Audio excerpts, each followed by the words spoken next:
From China's Great Wall to the Leaning Tower of Pisa, this is the Overseas Radio Network. It's time to get real about real estate. Welcome to International Real Estate Radio with Macarena Rose. We explore all things international real estate. And now, your host, international real estate expert, Macarena Rose. Well, happy day to you, everybody. And today it is a brilliant, beautiful day. We are in San Pedro, Ambergris Caye, and we're speaking at a financial conference. And I just knew that you needed to hear from this gentleman, because face it, if you're looking at, moving your assets abroad, you live in the United States, you still need to know the facts about what's required for you as far as reporting. You need to know the facts of what you can do and cannot do. And quite frankly, you need someone that knows the answers to these questions. And gosh knows, we all know about the HIRE Act lately, that there's lots of information that we had to know the answers to these questions. So I want to welcome Maury today to our show. Maury Glazer, welcome to the show. Thank you so much for joining us. Oh, it's my pleasure to be here. It's somewhere that I come about every 3-4 months minimum. This month I'll be here twice, until Sunday, and then I'll be back on the 16th. That's right, because you have clients here, and I know several of your clients, and they think so much of you. They think just the world of you. And now after getting to meet you in person, I absolutely see why. Well, I really feel like I'm a different breed out there, and it's not because of my age, it's because of my attitude about what we need to do in today's world. It's some real issues are going on out there in regards to the U.S. government and what American citizen green card holders and even non-resident aliens might have to do to disclose what they're doing offshore. Which these are, I find a lot of people aren't looking at, they're not trying to hide something. They don't even realize that they're doing something that they need to report. And, there is forms that they need to fill out if they have an offshore account, if they have assets abroad, in different financial institutions. And so, please share your information as far as how they can find you and why they need to find you. Well, I think the main thing is the fact that in today's world, the professionals, as I was saying, accountants, attorneys, whoever they might be, really do not understand what is required to do the reporting and filing the forms for people who have foreign corporations, foreign trusts, even land, because right now, land is not necessarily an issue, but soon to be an issue with the U.S. government. There's a new form that just came out in 2011, which they finalized in 2012, which is called the 8938. 8938 asks everybody, please disclose all of your financial assets that you have offshore. Now, of course, if you have a foreign bank account with an account at any time over $10,000, you have to do what they call an FBAR, Foreign Bank Accounting Report, and or TDF 90 as I call it, and you have to do that each year for all of your accounts if they in total equal more than 10,000 in any day, on any day. So you have to fill out the form. You have to list the banks, you have to list the highest balance, and you have to send it to Detroit, Michigan, to a separate department so that you disclose that you have foreign funds. And of course, the big issue is people might say, well, I'm not going to do that because I don't want them to know. That's the wrong attitude to take, because the IRS has probably a minimum of 8,000 agents, IRS agents in the banks, reviewing transfers.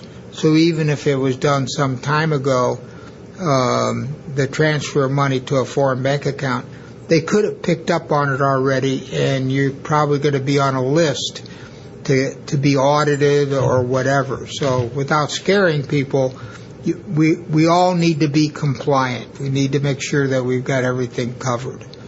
Maury, quite frankly, so many of the people that we work with as, international real estate consultants to help them find the right location for them, they're not looking at, again, trying to hide anything. The fact remains they don't know. They don't know these things that you're sharing with them. So how do they find you? And I don't want to inundate you with a bunch of emails, but I certainly want people to actually have the information, because I know there's so many that don't know. Well, and that's my life. I was saying in the seminar today, my email address is mglazer, Glazer, at Glazer, Glazer, financial.com. And the best way to reach me is to email me, and then I will have one of my assistants contact whoever and set up a time to either talk or get together or whatever it might be. Of course, my office is in Dallas, Texas. Number in Texas is 972-385-0007. The issue is, please do not go on our website, glazerfinancial.com, to look me up and send the email through the website, because that takes much longer to get to me. Not exceptionally longer, but it's much better to just do the mglazer at glazerfinancial.com. And I promise you, I'm fanatical about my emails and answering questions and making sure that everybody stays compliant and that we do things correctly. IRS are not nice people. I shouldn't say that. They're nice people, but they can get pretty nasty once things aren't being done properly. So we need to be real careful. We need to get it done. It's not a problem if you follow the procedures. If you don't follow the procedures, then you got all kinds of issues. That's true, because you are allowed to have accounts abroad. These are normal things that many people have. You just have to do the proper filing to affirm that you have these. Yes, you have to disclose foreign corporations, foreign trusts, foreign partnerships, whatever the foreign entities are. You have to report gift tax. You have to, any gifts that you made internationally, no different than in the U.S. U.S. Is a full reporting country. That means that where worldwide income has to be reported. There are many, many advantages, and if you're living offshore, you of course can have foreign income credits, you can have foreign housing exclusions, you can have business expenses, there's a lot of advantages. And if you do things properly, the biggest cost is, of course, the penalties and the taxes and whatever. So if we stay ahead of it and just take care of it in the proper way, then those issues don't come up. If you let it slip by and we start getting those stupid IRS notices, and I call them stupid, then what happens is the cost to try to correct things is greater than the actual cost of preparing them. It's the ounce of prevention is worth a pound of cure. We're going to take a short break. I'd love for you to just stay with us and answer some questions that I have to help our listeners. Will you hold on just a second, please? Yes. Thank you. You're listening to International Real Estate Talk. I'm your host, Macarena Rose, and we're going to be back in just a moment, live on the Overseas Radio Network.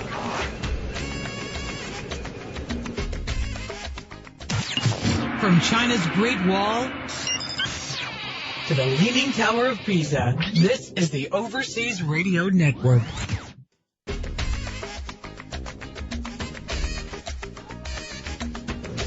Welcome back, everybody, to International Real Estate Talk. And we have the honor and privilege of getting to speak with Maury Glazer today about what you need to know if you're going to expatriate, or you have an offshore account, or you are thinking of doing one. And, that brings me to a very important question. What happens, Maury, with clients that they're going to email you? You know that, right? You're going to now get people contacting you even more. I hope so.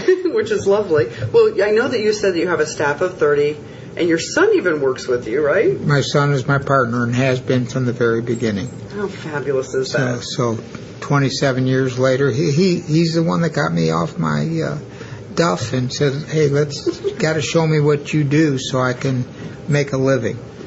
And today we have 3,000 clients. We do 2,500 tax returns. We administer 300 pension plans. We manage $50 million in assets. We have a property and casualty agency. We do health insurance. We do life insurance. My Lord, we're a full-service financial firm. And the reason I did that was because when I sold my accounting practice in Chicago and moved to Dallas, it's been 36 years ago, I went into the pension business. I was a partner in a pension firm in Chicago. And what I found myself doing was educating people who are today my competitors.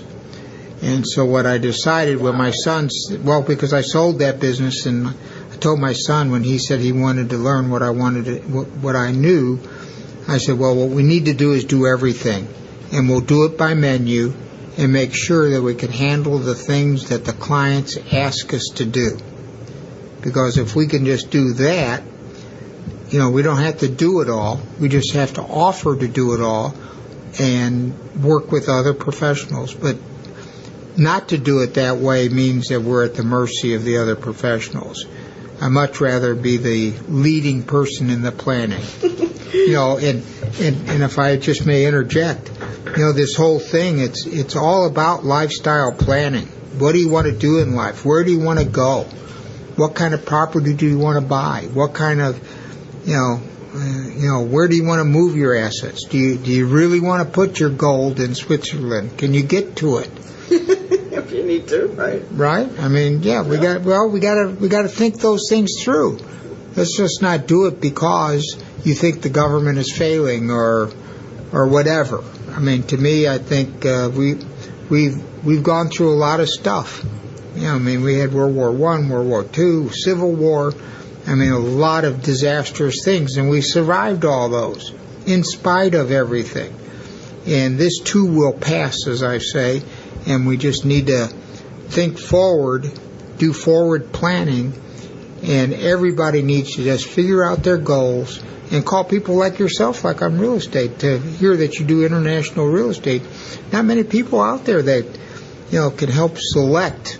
Because not everybody, if you ask me, Belize is not necessarily, I'd love to live here, but I don't know what I would do. I'm not a fisherman, I don't swim, I don't snore, I got skin issues, and I'm not a boulder. But what about living inland where the ruins are? Well, that's a possibility, of course. That's where I am. Okay. I'm in the jungle. I'm in the jungle with the Because I just came on a cruise and I decided not to go ashore because it was too rough to tender in. Oh, dear Lord, Maury, now you have to come back one time and bring your family or yourself and come see us where the ruins are and the waterfalls. That's what we were going to do. You'll have to come in and beautiful waterfalls. We have right up the street from the office is a beautiful ruin, and it's very intimate, and it actually has chamber I need rooms. to come and see the country. Come see the rest of it. And I've got clients up in Orchid Bay. Okay, of course. Jim Hardesty and Harry Kahn and those guys. Yeah, I know. And their clients and friends and whatever. And I got clients within that area, so I know that. And of course, Mexico I've been going to Mexico for 20 years. Every month for the last 10. It's lucky, it's fortunate that you're in Dallas because you can have a direct flight to Belize from there. Absolutely. American Airlines, Houston. I think I'm going to bring my accountant from San Antonio down, Rafael Montalvo, because having this many people is a little difficult to communicate with everyone. But the point is truthfully, when we're thinking about all this is sort of my dream child. And I'm lucky. I got my son. Not that he doesn't beat me up regularly about how much I spend. Well, he's the operating officer, so that's his job. That's his job, absolutely. That's his job. But the point is, he says, hey, go, I'll take care of this. So I can make sure that those 29 other people are doing what they have to do to get the tax returns done, to get the pensions done, to get the investments done. And I manage it. I can, today we can manage it, right? iPad, computers, whatever it might be. It's so true. You really can. I could live here and work and be fine. I'd have to learn how to fly a private jet because I'd like to be able to get on and off easier. Well, we have an airstrip right there in San Ignacio, so again, you can live. Oh, you do? Is it a longer runway than this one? It is. In San Ignacio town, you can it's not longer than this one in Ambergris Caye. But, you have flights directly from Ambergris Caye to San Ignacio daily. So you could actually... Interesting, I'm doing medical tourism. And I got whole groups of doctors. In fact, when I come back, I'm leaving on the 20th. I can't stay.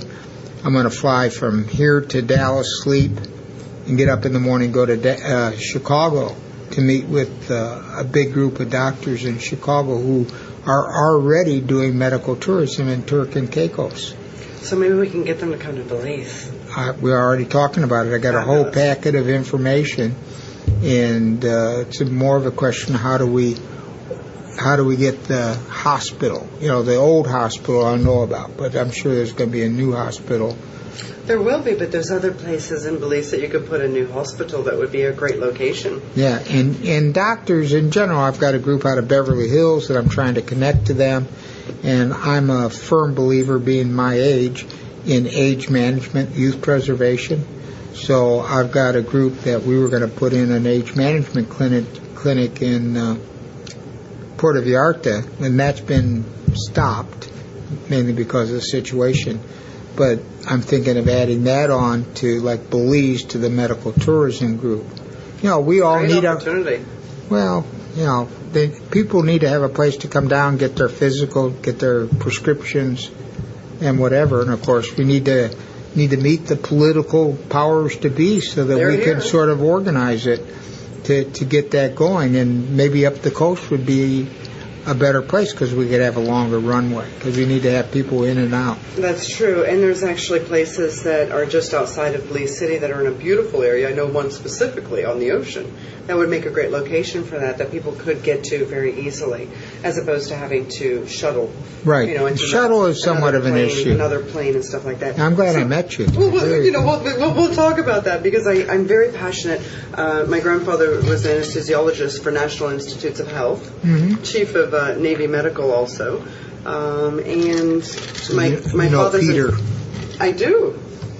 My father is also an internal medicine doctor in Washington, D.C. So, when it comes to medical, it is very important. I invented the prop-up pillow, which helps people with acid reflux. And if you don't take care of your health will take care of you. So we don't want people's health to be bad. And people, frankly, in Canada, a lot of them would come in to a place for medical tourism because they have to wait months and months to be seen. And the U.S. is going to be like that in a year. So you see that the writing's on the wall. Absolutely. I've been working on this for, I was a CFO for a hospital. So I'm into medicine. I have probably 300-400 doctors as clients. I probably have another 2,000 or 3,000, 4,000 that know me. How could they not know you? We're going to take a break. When we come back, I have another question for you. Will you hang on for another segment with us? Absolutely. You're just a wealth of information. Hold on, everybody. We're listening to International Real Estate Talk with Maury Glazer. Thank God for joining us today. What a wealth of information. You're listening live on the Overseas Radio Network.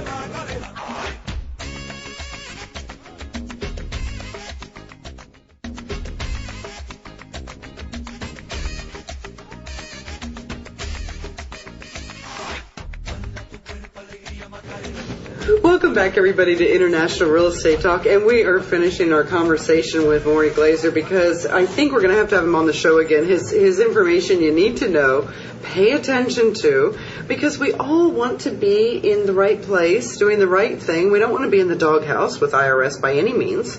And again, most people are wanting to do the right thing. So that brings me to a very important question. What happens, Maury, if someone's had, for example, an offshore account, let's say for 3 or 4 years, and they haven't done a reporting? What do they do? Do they go back and amend their returns? Well, the general rule is there's all kinds of amnesty programs out there, and the amnesty programs recorded that they have collected almost $6 billion with a B dollars off of the amnesty programs. Now, a lot of that is money that has been picked up out of Switzerland, where they found all those accounts, those 7,000 accounts. In fact, there was just that 80-year-old woman. I don't know if you were in the room when I was talking about her. 80 years old, $100 million, never reported the income. Her advisor recommended, unfortunately for her, that she move the money to Liechtenstein into a new entity.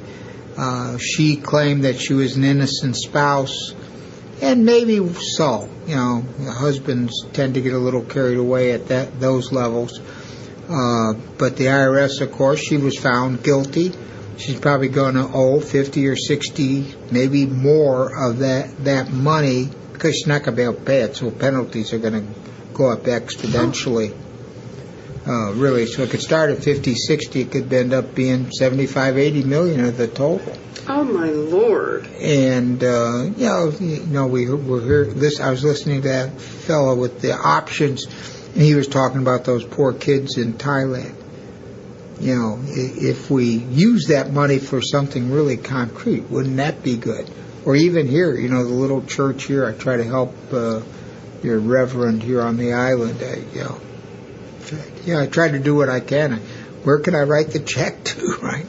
But just think what 50 or 60 or 70 million would do for some of these charities. That's so true. We had this guy Madoff who ripped off tons of charities for billions of dollars. Anyway, the point is that here she is, bad advice. Too many professionals today are not paying attention to their clients, not asking the right questions. I'm a very compliance-orientated accountant.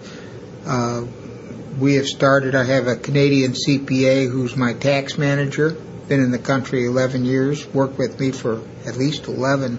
Maybe he's been in 15 and he's worked for me for 11, but he's so soft-spoken, he sort of puts me to shame because I get angry about things. But he's very good.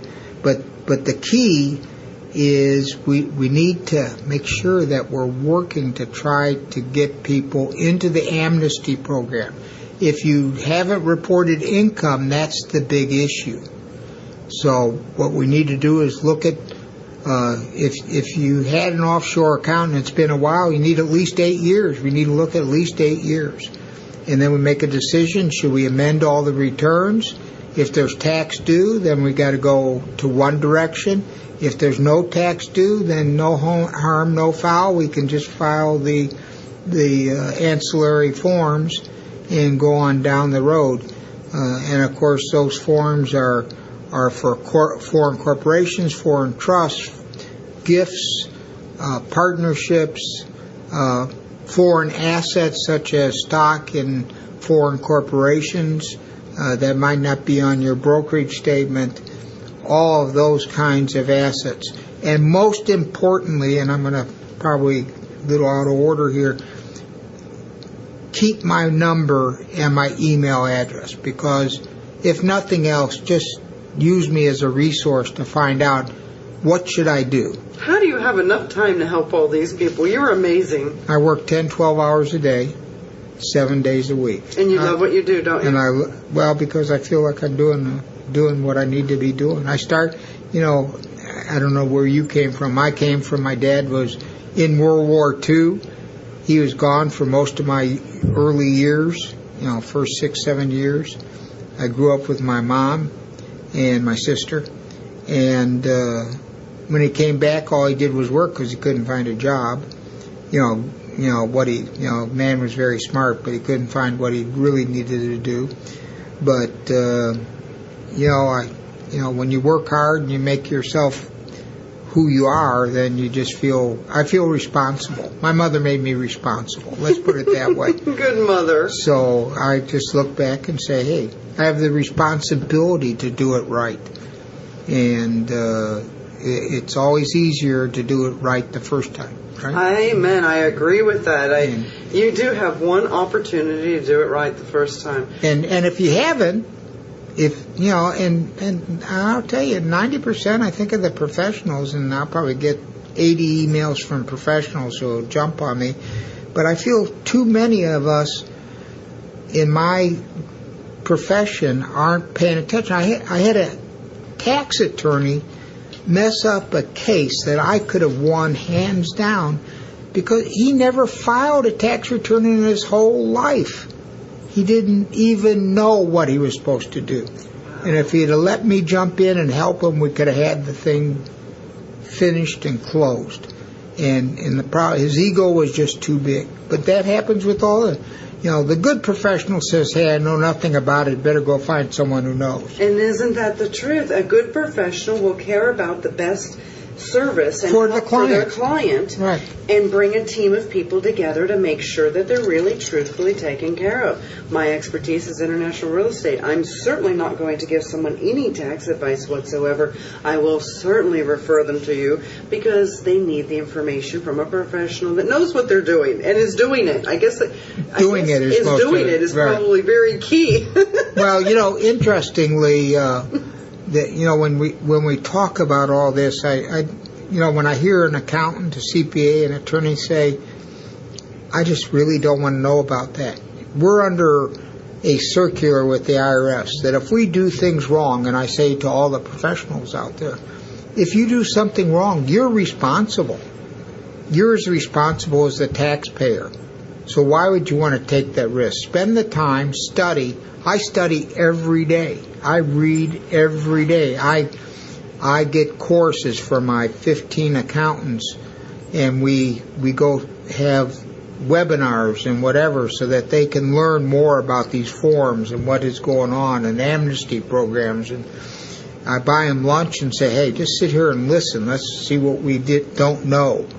Because, no different than real estate. If you don't know, you wouldn't want to send someone to a place that's about ready to have a problem, right? So you need to keep your ear to the ground, and that's in all professions. And I really feel remiss that I had someone from a small town in Texas. His client came to me. He said, well, how can my accountant do this to me? I said, well, at least he was proud enough to say, I just don't know. And, well, that's a plus. And that's a plus. So we all need to, we have a 5-page questionnaire that asks all these questions. Do you have a foreign account? Do you have a foreign corporation? And we ask these questions of every client, and we make the preparation person sign off that they have asked those questions. And of course, I'm always, I shouldn't say always, usually I am the lead person, so I'm asking those questions anyway. But my accountants and their assistants all know you ask the question. If they need help, let's make sure we mark it down so we can do it correctly. I really want to make sure that you honor us with your visit again on the air with us, because it is invaluable, and it's been a pleasure to have you on the show. You have a wealth of information, and I know there's a lot more because we haven't even touched the HIRE Act and all these reporting things that people need to know. Will you come back on my show? Absolutely, and what I'll do is like I do with Paul Sullivan at the New York Times, is when I think of topics or things, I write him a note. That's why I've had 2 articles in the New York Times just recently. How fabulous. One on tax avoidance and versus tax evasion, and one on defined benefit plans. But what we need to do is, when something comes up, a new amnesty program, something new popping on the radar, let's talk about it. Well, I'll email you, and then you'll say, hey, that's something I really need to mention. I think that's fabulous. And that's what I do with Paul, and that's what I do with Kevin Knight, another PR guy, and Alfredo Corchada, who writes about Mexico. I finally convinced him, stop talking about violence. No, really, because that's what he does. That's his front page stuff. Let's talk about medical tourism. Let's talk about taking care of people. Well, you know what? I'm with you. So you email me, and when you need to get a hold of Maury, you've got his email address. He shared it with you. It's Maury Glazer at Glazer. It's M. Glazer. M. Glazer. at glazerfinancial.com. Aha. And as always, you can always click on my link, and I will share his link with you. We're going to take a short break. We'll be back in a moment. You're listening to International Real Estate Talk on the Overseas Radio Network. Fantastic. You do.